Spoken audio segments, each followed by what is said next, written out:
आज Mohammad double size का मैं बैठ कर रही है 4000 कराया 5 3 धियाँ 2 मुंडे मैं 15 साल हो गए बस रोटी है और कुछ नहीं बस शुक्र है मैं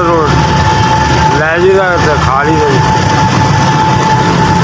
किसी अगे हथ नहीं फैलाते इज्जत की रोटी लभदी खा लेने करके खाई दी शुक्र है रब देंदा पिया दिहाड़ी बन जाती है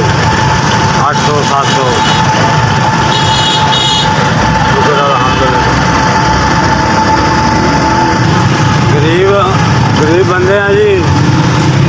किसी को कहो तो कोई भी नहीं देंदा है जी अपने हाल च बैठे हुए हैं शुक्र है रब SVS तुसीं माड़े बंदे नूं राशन पहुँचाया है थोड़ी मेहरबानी शुक्रिया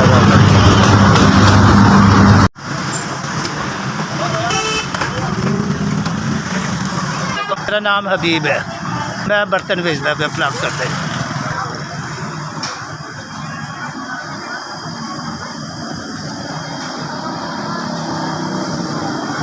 मालीपुरे पंप से थले लीची वाले बाग किराए का जी किराया 5000 जी बच्चे 6 जी 2 पुत्र ने 4 धियां ने पुत्र में 60 लगी हुई सी बड़ा अरसा हो गया तो दवाइयां करांदे रहा ठीक नहीं हुए जो पट्टे खिंचे हुए रेहड़ी बस रेहड़ी की आसरे तुरे रहने